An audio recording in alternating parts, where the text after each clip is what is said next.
몇 주 전 토요일 오후였습니다.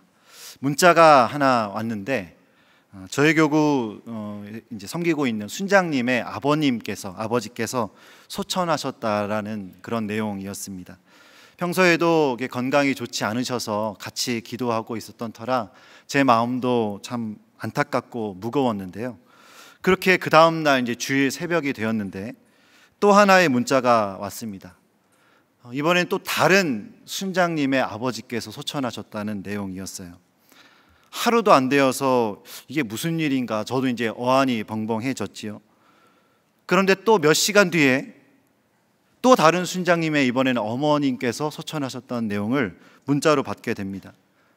그리고 또 몇 분 뒤에는 제가 섬기고 있는 우리사랑부의 한 아이가 지금 굉장히 위독하다라는 소식을 듣게 됩니다.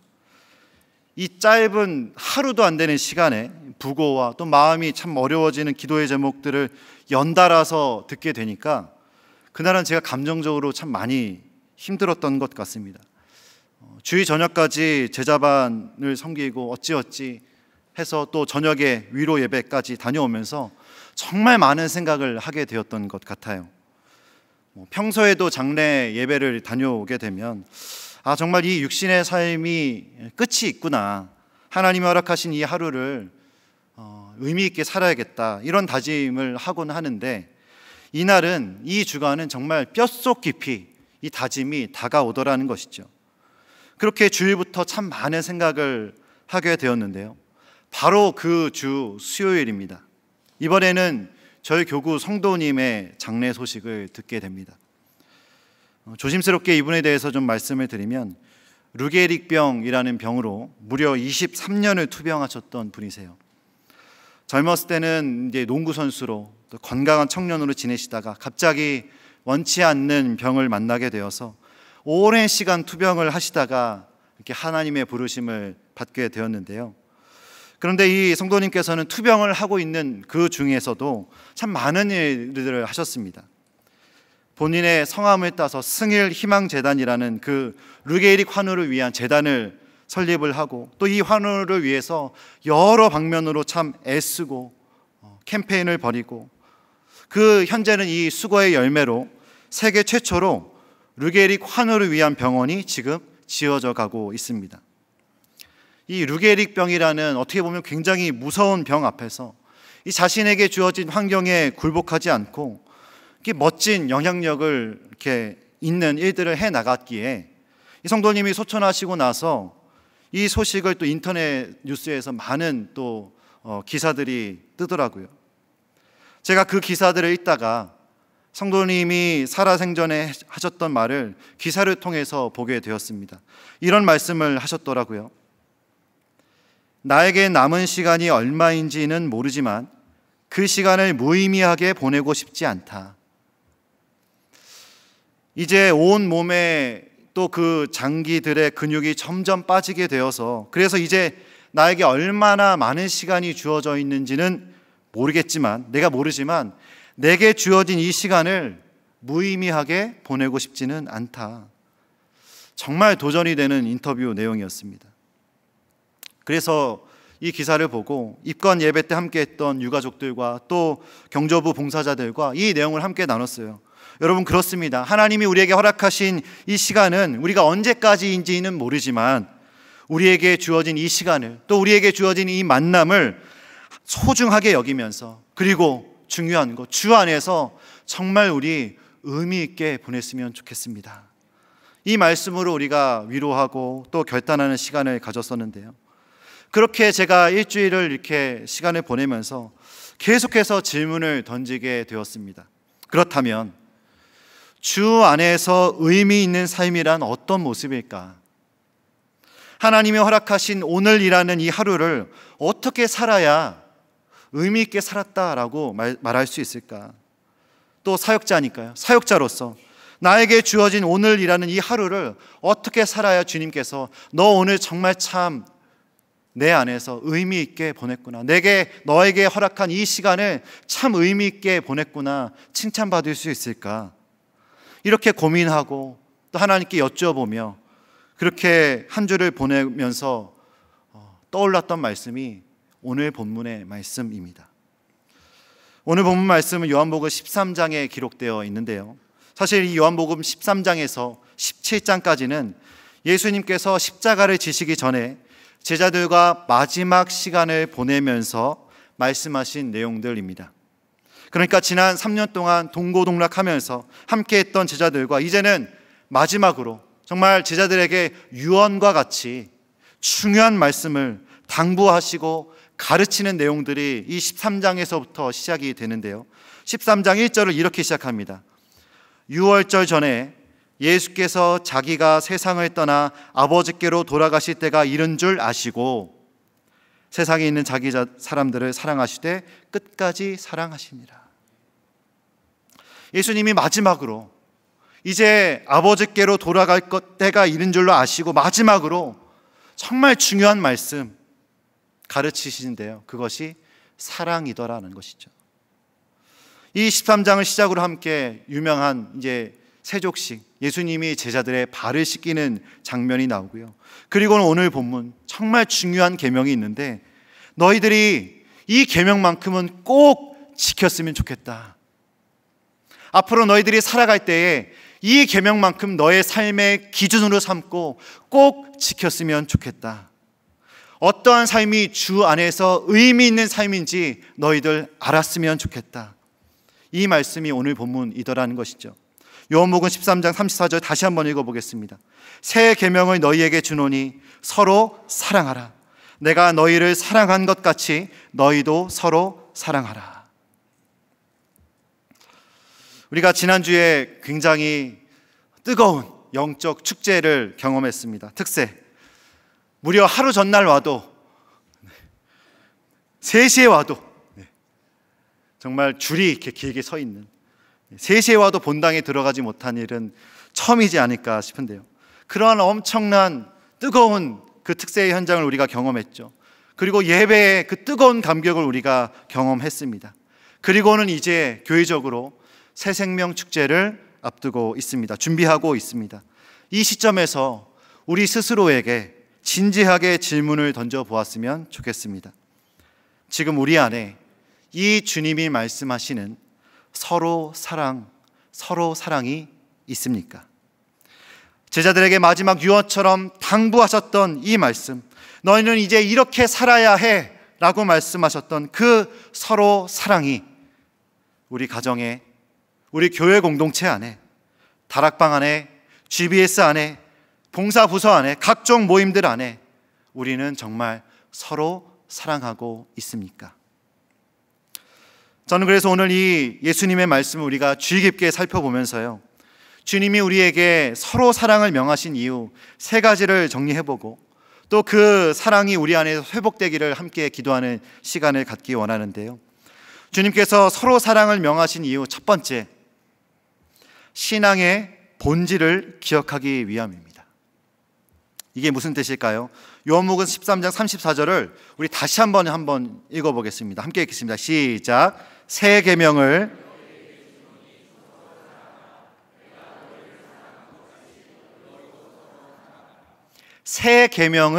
너희에게 준다라고 말씀하십니다.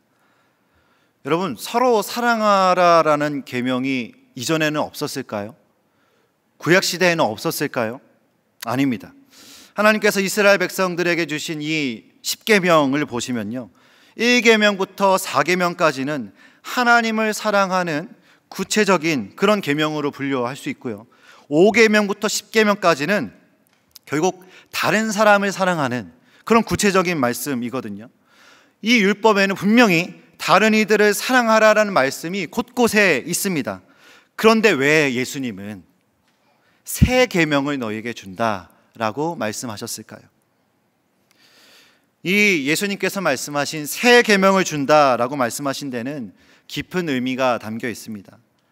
당시 유대인들에게는 이 10계명 외에 무려 600여 개의 율법을 지키고 살아왔다고 합니다. 그런데 문제는 이 율법이라는 것이 당시 종교 지도자들이라고 할 수 있는 바리새인들, 율법학자들, 그런 어떤 계층들이 그 주도권을 가지고 그들의 권위와 이익을 위해 사용되었다는 것이죠.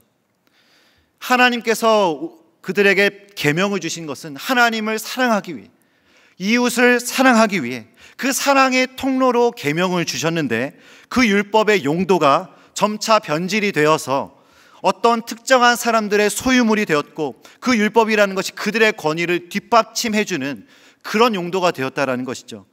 신앙의 본질인 하나님 사랑과 서로 사랑의 그 정신은 다 빠져버린 채 600여 개나 되는 행위만 남게 되었다라는 것입니다. 율법은 더 이상 사랑의 통로가 아니라 자신들이 어떻게 하면 더 높아질 수 있을지, 어떻게 하면 남을 더 깎아내릴 수 있을지, 어떻게 하면 지키는 자와 못 지키는 자를 구분하여서 내가 그들보다 얼마나 우월한지를 증명해내는 그러한 율법으로 전락시켜버렸다라는 것입니다. 이런 의미에서 예수님이 말씀하신 이 새 계명은 이전에 없었던 새로운 계명을 말씀하시는 것이 아니라, 지금 너희들이 지키고 있는 그 계명의 개념이 아니라 진짜 신앙의 본질을 알려줄게, 진짜 새로운 진짜 계명의 본질을 알려줄게. 그 신앙의 본질이 무엇입니까? 사랑이더라는 것이죠. 우리 본당 좌측 위에 말씀이 써 있죠. 하나님이 우리를 사랑하시는 사랑을 우리가 알고 믿었노니 하나님은 사랑이시라. 하나님은 사랑이시라. 하나님은 사랑이십니다. 그렇기 때문에 우리가 하나님을 믿는다는 것, 하나님을 섬긴다는 것은 그 본질이 사랑으로부터 시작되어야 함을 우리는 반드시 기억해야 합니다. 그리고 교회 공동체 또한 그 본질은 사랑으로부터 시작되어야 한다라는 것이죠. 교회는 재판하는 곳이 아닙니다. 교회는 판단하는 곳이 아닙니다. 사랑이신 하나님을 닮아 서로 사랑하는 곳이 되어야 합니다. 물론 불의에 대해서는 엄격하게 우리가 기준을 세우고 지켜가야 하겠지만은 그것 역시 사랑이 근거가 되어야 합니다. 조금 더 내가 신앙생활을 오래 했다고 해서, 내가 조금 더 직분을 먼저 받았다고 해서, 내가 조금 더 안다고 해서, 내가 조금 더 기도 많이 했다고 해서 얼마나 많이 아는지, 얼마나 내가 많은 경험을 했는지, 얼마나 내가 열심히 봉사했는지, 얼마나 내가 기도 많이 했는지 그 사람들을 우리가 분리하고 배척하고 판단하고 정죄하는 것이 아니라, 여러분 세상도 얼마나 우리를 등급을 나누고 있습니까? 얼마나 가졌는지, 얼마나 좋은 동네 사는지, 얼마나 권위 있는 직장을 가지고 있는지, 그런 것들로 세상은 등급을 나누고 있지만 사랑은 무엇입니까?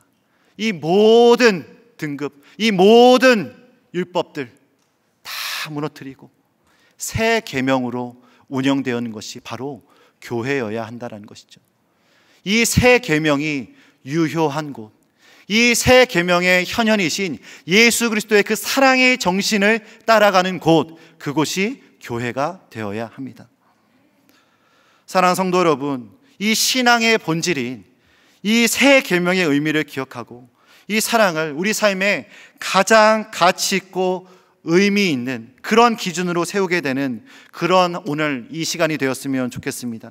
그리하여서 또 우리가 앞으로 진행될 이 새생명 축제와 초청다락방, 아니 꼭 어떤 이런 교회적인 행사가 아닐지라도 우리의 삶에 평생에 지켜야 할 신앙의 본질이 있다면 그것은 사랑이다. 이 사랑이라는 것을 꼭 기억하시길 바랍니다. 예수님께서 서로 사랑하라라고 명하신 이유 두 번째는요, 받은 사랑을 더욱 누리게 하기 위함입니다. 예수님께서 이 서로 사랑하라라고 말씀하시면서 그 앞에 전제를 붙여주세요. 다시 한번 볼까요? 34절에 새 계명을 너희에게 주노니 서로 사랑하라. 어떻게 해요? 내가 너희를 사랑한 것 같이 너희도 서로 사랑해라. 어떠한 전제가 있습니까? 내가 너희를 사랑한 것 같이입니다. 오늘 예수님께서 이 말씀을 하실 때를 기준으로 이 본문 앞뒤를 보면요, 굉장히 그 구조가 흥미롭습니다. 오늘 본문 바로 앞에는요, 가룟 유다가 배신할 것을 예언하고 계시고요, 바로 본문 뒤에는 베드로가 예수님을 부인할 것을 예언하고 계십니다. 여러분, 무려 3년을 함께 했던 제자들입니다. 그 수많은 기적을 보고 그 주옥 같은 말씀을 날마다 들으면서 그분이 어떤 삶을 살아오셨는지 바로 옆에서 지켜본 그들입니다. 그런데 그들이 십자가 앞에 계신 그 예수님을 배신합니다. 그런데 지금 예수님은요, 그 배신과 배신한 가운데서 내가 너희를 사랑한 것 같이, 이것을 말씀하고 계세요. 무엇을 의미할까요? 내가 너희를 그렇게 사랑하고 가르치고 보여줬지만, 그럼에도 너희는 나를 배신할 것은 알지만 나는 너희를 위해 십자가에 달릴 거야. 내 가르침이 마치 무용지물이 된 것처럼 보일지라도 나는 너희를 사랑하되 끝까지 사랑할 거야. 여러분 잘 아시는 것처럼 여기서 말씀하신 사랑은 헬라어로 아가페라는 단어가 쓰입니다. 사랑이라는 단어를 쓸 때 헬라어에는 주로 세 가지 단어를 쓴다고 하지요. 에로스, 필레오, 아가페. 예수님이 오늘 서로 사랑하라 라고 하실 때 말씀하신 사랑은요, 어떤 로맨틱한, 어떤 성적인 그런 에로스 사랑을 말하는 것이 아니고요, 또는 어떤 호감이 있는, 정서적으로 안정감을 주고 또 감정적으로 평안함을 주는 그런 필레오적인 사랑도 아닙니다. 아가페 사랑이 어떤 사랑입니까? 자신의 모든 것을 내어주는 사랑, 사랑하시되 끝까지 사랑하시는 그 십자가 사랑을 의미합니다. 여러분, 우리가 있는 교회에서나 가정에서나 직장 어디에서나 나와 맞는, 마음 맞는 사람들끼리 즐겁게 교제하는 것 참 좋은 일이죠. 어느 정도 성격도 비슷하고 사는 환경도 비슷하고 정서적으로 이질감 없이 대화도 잘 통하고 그런 사람들과 모이고 친교하고 다락방하고 좋습니다. 그런데요, 아쉽게도 오늘 예수님이 말씀하시는 사랑은 아닙니다. 예수님이 말씀하신 아가페 사랑은요, 나와 마음이 맞지 않더라도, 나와는 생각이 다르고 사는 환경이 다르고, 때로는 그 모난 성격 때문에 나를 찌를지라도, 때로는 그 말과 행동에 내가 상처를 받을지라도 사랑하시되 끝까지 사랑하시는, 하나님이 저 사랑을 왜 나에게 붙여주셨을까 질문하며 기도하며 그 아가페 사랑을 배워가길 원해야 된다라는 것이죠. 그래서 사랑장으로 유명한 고린도서 13장을 보시면요, 사랑에 대한 여러 가지 표현들이 있는데요, 우리 함께 읽어볼까요? 유명한 말씀이지만 우리 함께 읽어보겠습니다. 함께 4절부터 읽겠습니다. 시작. 사랑은 오래 참고, 사랑은 온유하며,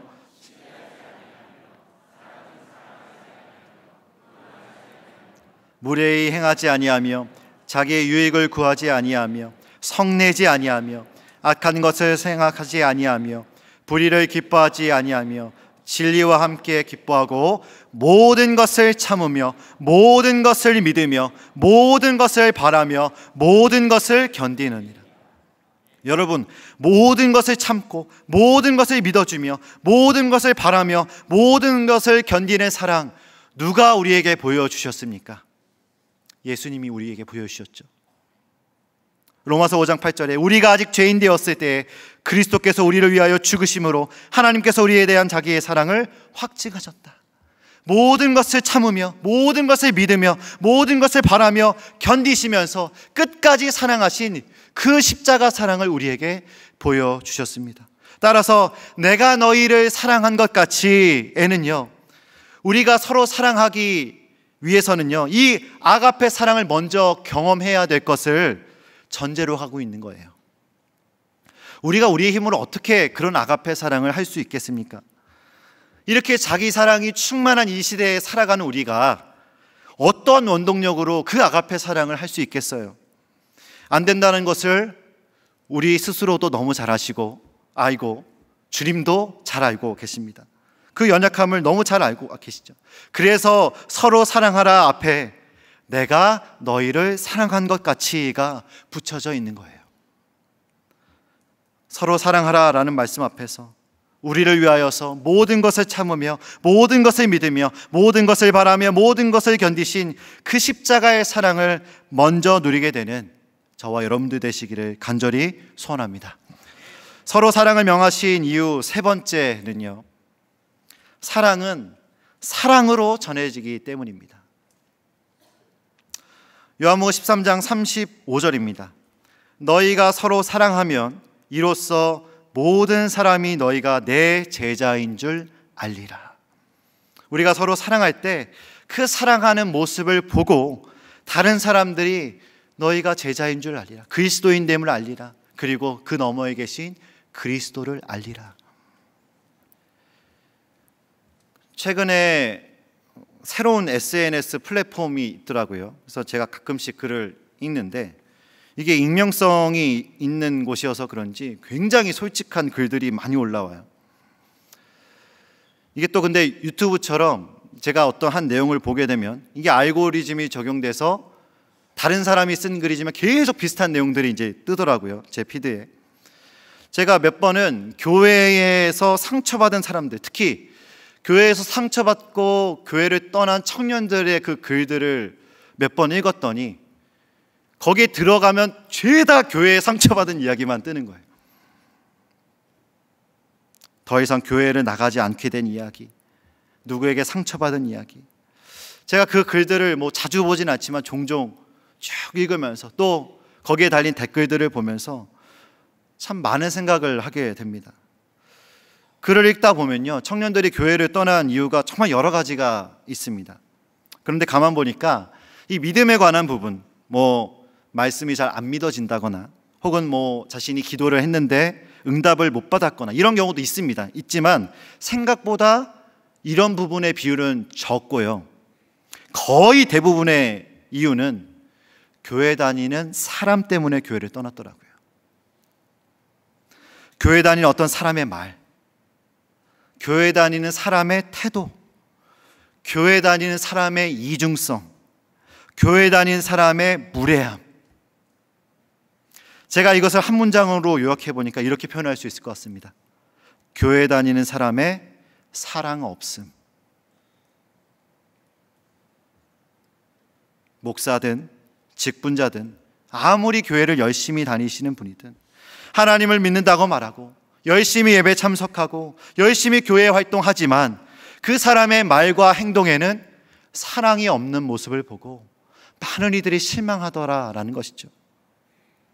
우리가 특세 때 살펴봤던 요나도 그 대표적인 예 아니겠습니까? 요나서 3장에 멋진 순종을 합니다. 멋지게 선포하여서 하나님께 멋지게 쓰임받습니다.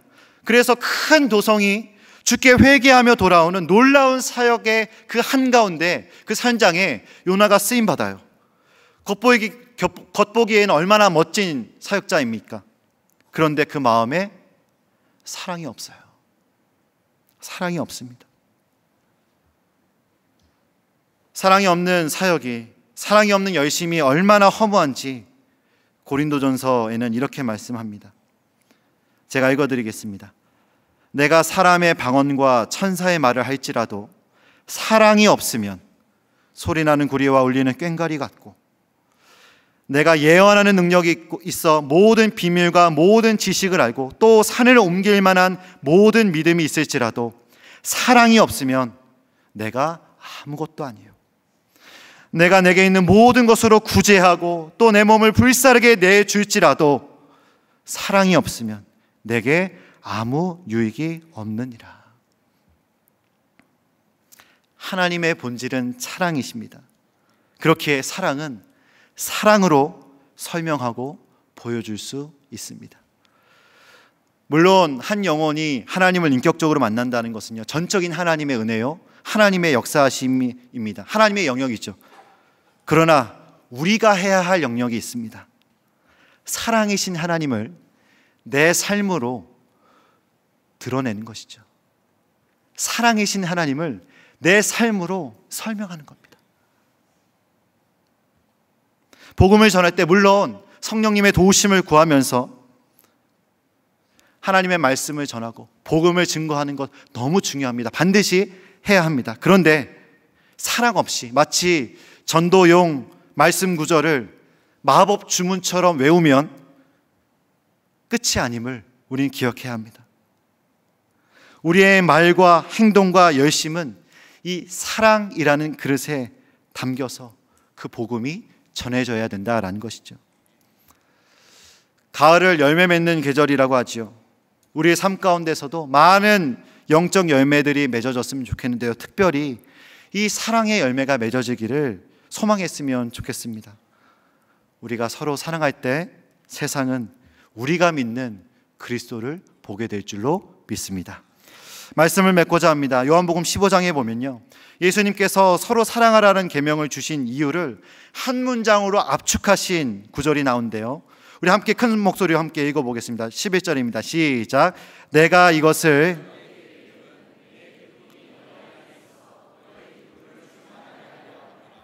제가 이 11절을 계속 묵상해 봤습니다. 여기서 말씀하시는 주님의 기쁨이 어떤 기쁨일까?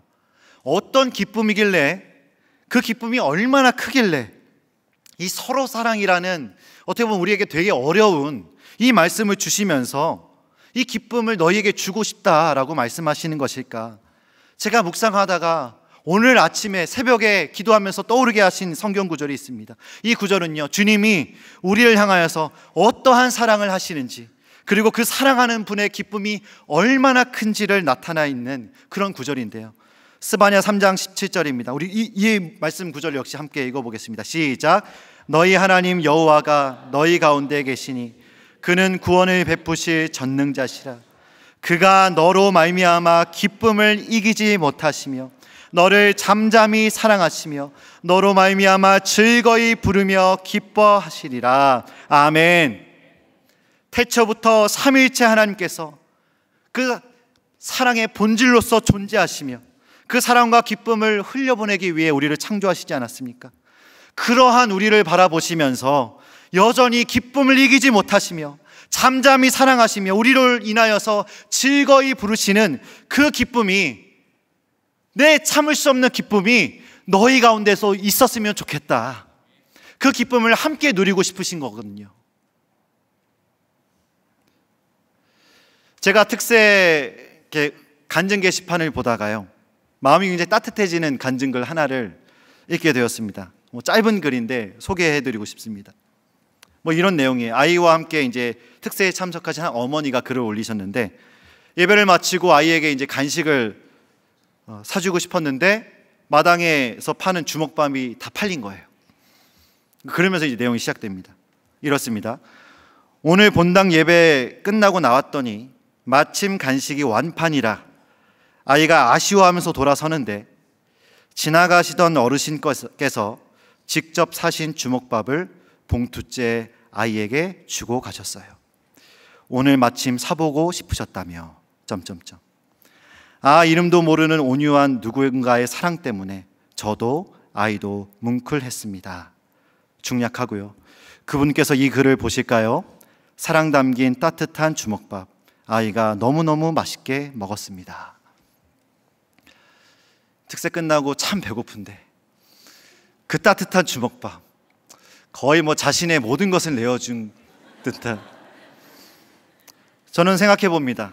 작은 일이지만 정말 이 순간에 제일 기뻤던 사람은 누굴까? 물론 그 따뜻한 주먹밥을 먹게 된 아이도 기뻤을 거고, 이 간증글을 쓰게 된 어머니도 굉장히 기쁘셨겠죠. 그런데 제 생각에는 제일 기뻤던 사람은 그 이름 모를 어르신이 아닐까. 왜냐하면 사랑을 베풀어 보신 분은 아실 것입니다. 자신의 모든 것을 내어주며 그 베풀어 본 그 사랑을 경험해 보신 것은 분은 아실 겁니다. 그 사랑의 기쁨이 우리 안에서 충만해지기 때문입니다. 여러분, 그래서 이 서로 사랑하라라는 이 말씀은요, 우리에게 명령으로 주어진 말씀이지만 사실은 우리에게 기쁨을 주시기 원하시는 하나님의 초청인 줄로 믿습니다. 우리는 이 사랑의 흘러넘침으로 인하여서 구원받았고 이 사랑을 드러내기 위해서 부름받았습니다. 이러한 삶이 오늘이라는 이 하루를 허락하신 하나님 앞에서 이 사랑, 본질의 사랑이라는 이 사랑이라는 단어를 붙잡고 유의미한, 주 안에서 참 의미 있는 삶을 살아가게 되시는 저와 여러분 되기를 간절히 축원합니다.